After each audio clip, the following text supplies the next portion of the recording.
Hello, hai, selamat datang ke Mizati Channel. So, untuk kali ni kita akan sambung chapter yang ke-6 iaitu person-based structure.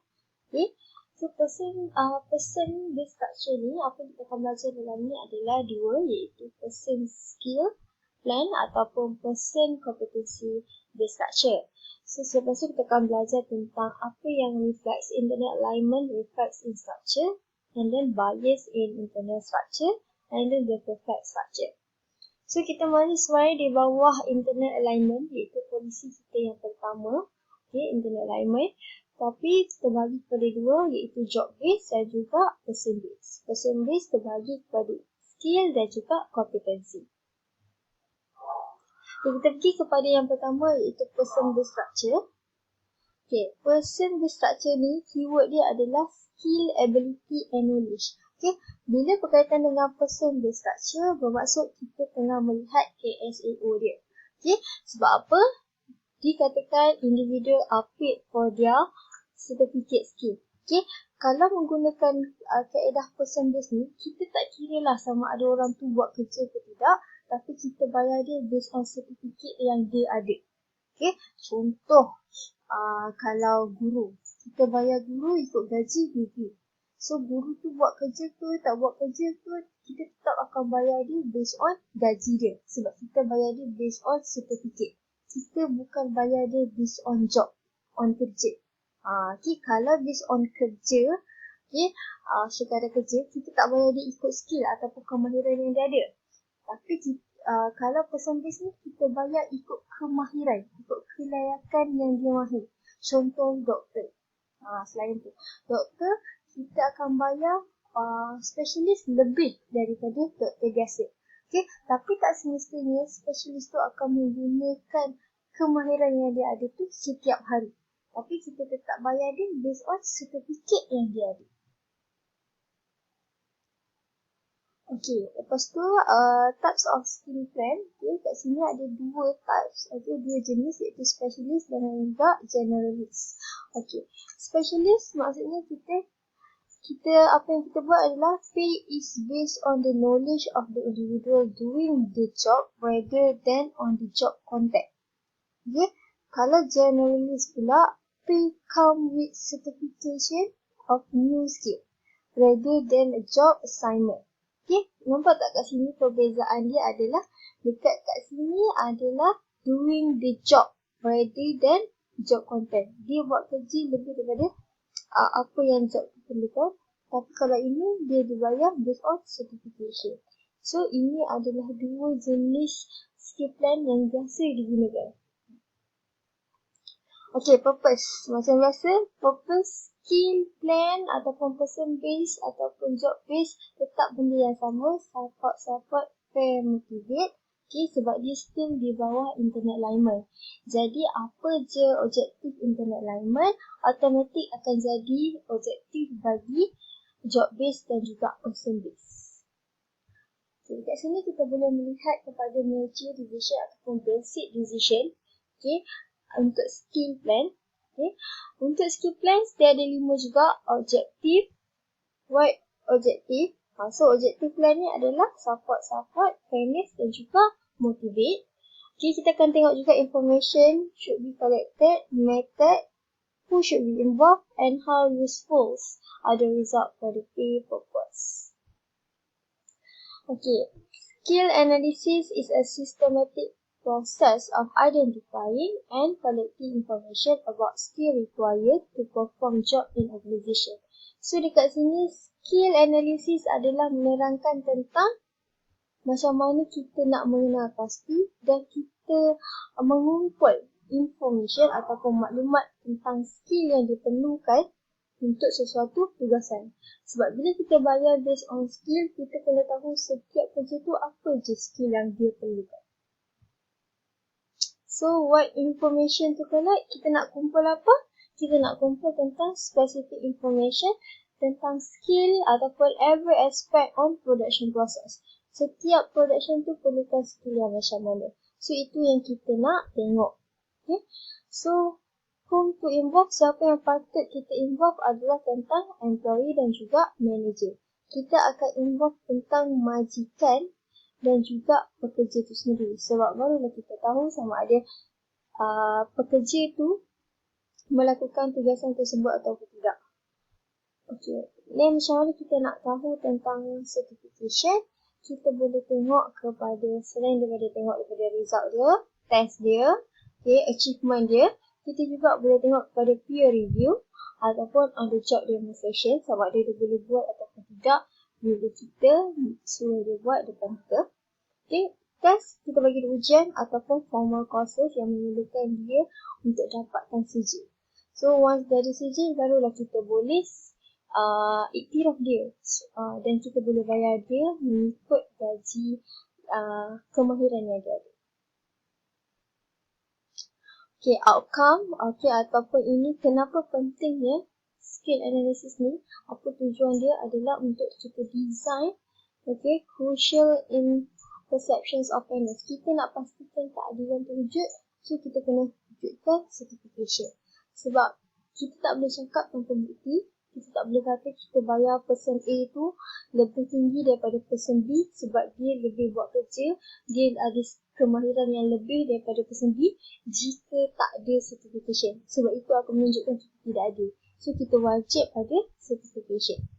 And then kita nak pastikan juga apa skill yang kita buat ataupun pay purpose yang kita buat mestilah align dengan organisation strategy. Dan yang terakhir, boleh dikatakan it may be best for the short term initiative. Skill plan untuk short term mungkin, tapi untuk long term mungkin tak sesuai.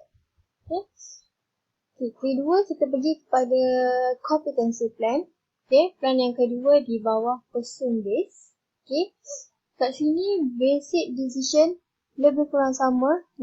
Dia ada objective, information, method, you should be involved, and how useful are the pay purpose.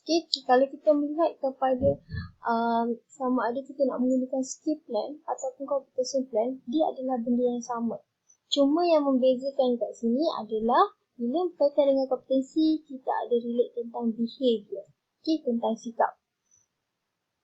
Kita tengok kat sini, dia still berkaitan dengan KSAO, tapi kat sini dia tambah tentang behavior that form the foundation for success at any level of job in the organisation. So kat sini walaupun orang tu ada KSAO, tapi behavior dia macam mana? Sama ada behavior dia tu align dengan apa yang dia buat ataupun tidak.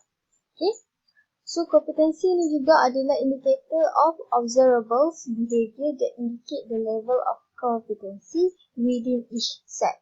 So kat sini kita kena kaitkan dengan behavior. So ini adalah level-level. Kita tengok level ni akan menunjukkan behavior yang macam mana. Contohnya level 0, not shown. Bila kata tidak menunjukkan apa-apa, maksudnya kat sini behavior dia let things happen, spotted policy and issue instruction. So maksudnya nothing happen pun dekat sini. So apa akan jadi bila sampailah kita pergi ke sini. Tapi inilah yang terbaik, itu influence through other. Kita boleh kita boleh mempengaruhi seseorang. Itu adalah yang terbaik lah, behavior yang terbaik. So defining competency.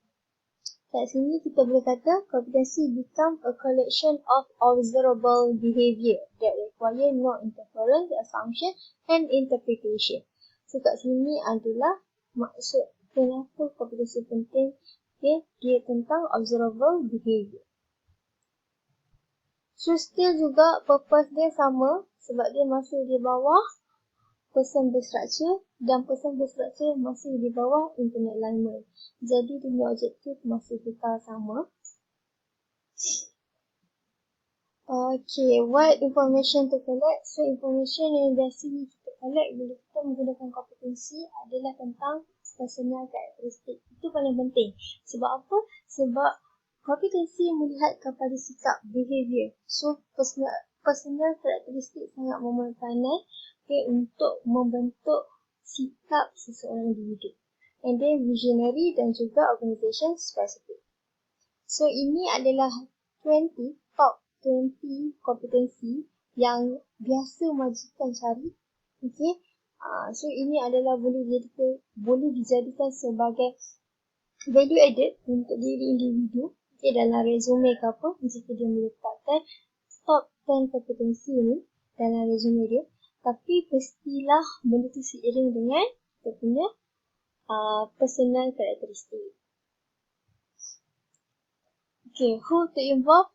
So, siapa yang patut involve? Dekat sini, kita lebih memainkan peranan kepada executive leadership. Okay, sebab bila melibatkan kompetensi, kita melibatkan observable. So, bila kita observe ni, pekerja tak semua pekerja akan faham apa yang kita buat.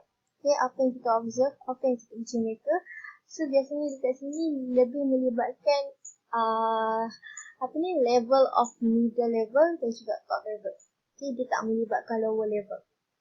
Dan macam mana kita nak establish certificate adalah dengan cara consultant are silent on objectively certifying whether a person possess a competency. Kat sini dia lebih kepada silent sebab kita observe. So, orang tu layak ke tak, behavior dia okey ke tak, dia ada sikap leadership ke tidak, kita akan melihat, kita akan menilai dia based on observation yang kita lakukan. Dan yang terakhir, resulting structure. Resulting structure ni kat sini, kita boleh design with relative a few levels and wide differential for increased flexibility. So dekat sini, kalau kita nak melihat seseorang tu sama ada dia okey ke tidak, kita boleh tambahkan value added ataupun kita besarkan differential kita, perbezaan antara gaji person A dan person B bila dia bersikap seperti apa yang syarikat kita nak. Okay, competency and employee selection. Dekat sini, apa yang terjadi bila kompetensi dilibatkan dengan employee selection ataupun training. So, kat sini, competency relate to individual characteristic of personality, motivation and ability. So, daripada kita nak ambil dia bekerja ataupun kita nak bagi dia training, kita dah boleh melihat sendiri sikap seseorang individu tu macam mana. Okay?